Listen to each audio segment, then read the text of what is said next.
how, as a message to people who are watching this and trying to work their way through, a lot of young people who are trying to navigate this increasingly perilous minefield of divisive politics in today's day and age, how do they know, what are the heuristics they use? What are the signposts they use to understand, am I on the right path?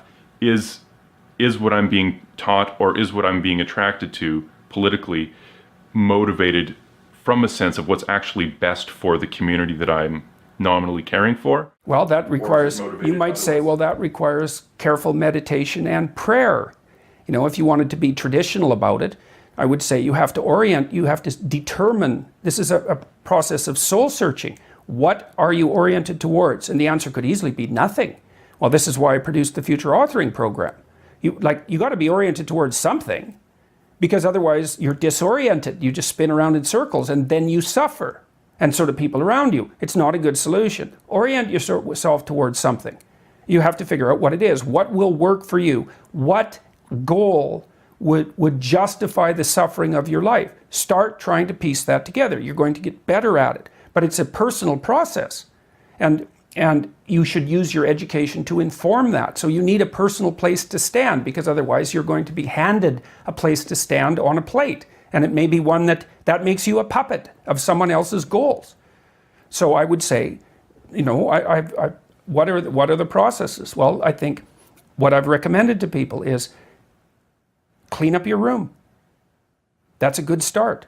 Organize your local landscape. Schedule your time. Start taking control of yourself. See if you can stop saying things you know to be lies. That's not the same as telling the truth.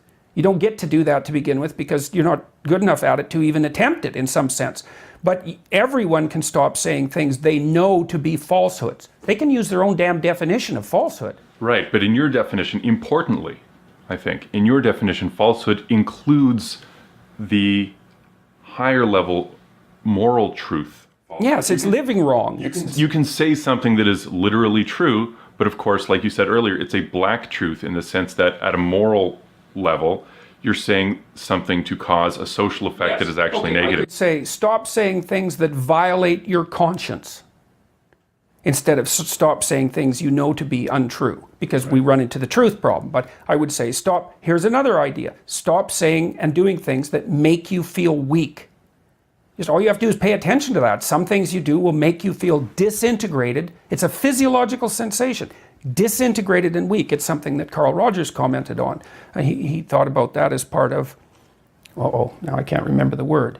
It's something like integrity, but that isn't the word he used.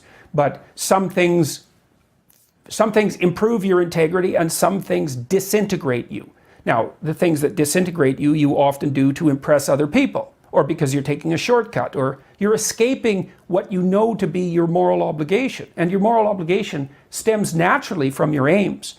Like once you have aims, you have moral obligations.